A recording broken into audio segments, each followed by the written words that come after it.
Internet पर एक तूफान मचा हुआ है। हर तरफ बस एक ही बात, धुरंधर 3। लेकिन क्या इसमें जरा भी सच्चाई है? आइए एक फिल्मी तज्जियाकार की नज़र से इस पूरी कहानी को समझते हैं।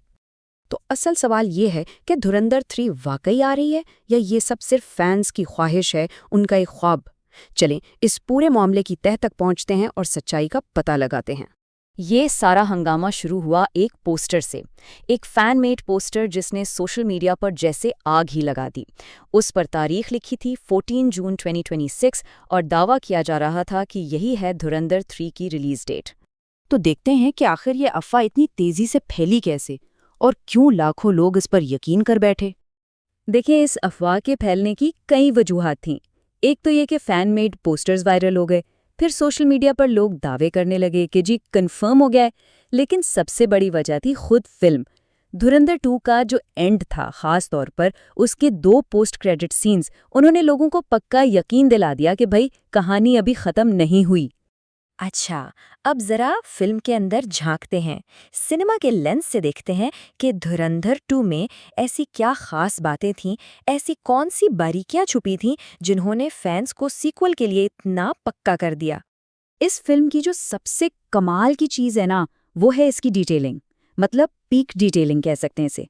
डायरेक्टर ने जिस सफाई से असलियत और कहानी को आपस में जोड़ा है, वही तो सारी थियरीज की जड़ है।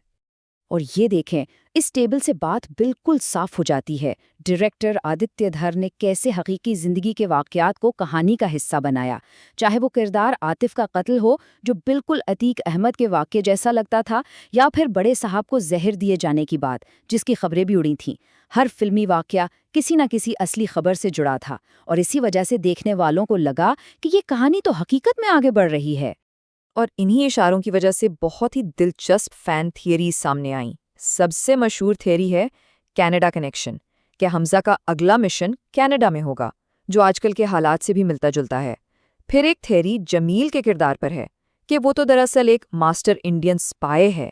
और हाँ, वो आखिरी सीन जब हमजा अपने घर के दरवाजे से पलट जाता है, लोग कहते हैं ये रिटायरमेंट नहीं, ये एक नए मिशन का आगाज है। अच्छा, फैंस की थ्योरीज तो बहुत ज़बरदस्त हैं, लेकिन अब आते हैं उस तरफ जो ऑफिशियल बात है, वो बयानात जो इन सारी थ्योरीज को बिल्कुल रद्द कर देते हैं। जब अफवाहों का बाजार बहुत गर्म हुआ, तो फिल्म के डायरेक्टर आदित्य धर खुद सामने आए और उन्होंने बिल्कुल साफ और सीधे लफ्जों में कहा, धुरंधर 3 रिलीज नहीं होगी।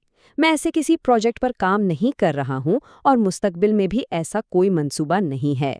बात खत्म। और सिर्फ डायरेक्टर ही नहीं, बल्कि फिल्म की टीम के दूसरे लोग जैसे कास्टिंग डायरेक्टर मुकेश छाबड़ा, उन्होंने भी यही कहा कि धुरंधर 3 पर कोई काम नहीं हो रहा, ये सब सिर्फ अफवाहें हैं। तो अब जो सूरत हाल बनती है, उसमें एक तरफ फैंस की उम्मीदें हैं और दूसरी तरफ फिल्म बनाने वालों की हकीकत। यहाँ ये तज़ाद बिल्कुल साफ नजर आता है। एक तरफ फैंस हैं जिन्होंने एक पूरी कहानी बना ली है, कैनेडा मिशन, जमील की बैक स्टोरी, और दूसरी तरफ फिल्म बनाने वाले हैं जो कह रहे हैं कि भाई कोई सीक्वल नहीं बन रहा, वो तारीख भी जारी पोस्टर की थी। तो यहाँ पर एक बहुत अहम सवाल उठता है, अगर सीक्वल बनाना ही नहीं था तो डायरेक्टर ने फिल्म का एंड इतना खुला क्यों छोड़ा? ये कोई आम बात नहीं, इसके पीछे कोई गहरी सोच हो सकती है। और इसका जवाब ये है कि फिल्म की जो पीक डिटेलिंग है, उसका मकसद अगली फिल्म की कहानी बनाना था ही नहीं। इसका मकसद था देखने वालों को एक तरह की तस्कीन देना। जब असली वाकयात कहानी से मिलते हैं तो एक इत्मीनान सा होता है। तो ये एक आर्टिस्टिक चॉइस थी, कमर्शियल वादा नहीं। तो आखिर में इस पूरे वाक़े से हम कहानी सुनाने के फ़न के बारे में क्या सीखते हैं, और एक फ़िल्म, उसके बनाने वाले और उसके देखने वालों के बीच ये जो एक रिश्ता है, ये कितना दिलचस्प और पेचीदा है। तो इस पूरी बहस का खुलासा क्या है?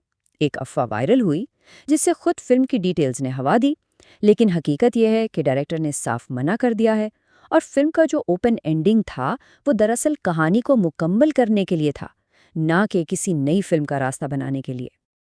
और आखिर में एक सवाल सबके लिए, क्या एक अच्छी कहानी को मुकम्मल होने के लिए वाकई एक सीक्वल की ज़रूरत होती है, या कुछ कहानियाँ अपने अधूरेपन में ही मुकम्मल होती हैं? इस पर ज़रूर सोचिएगा।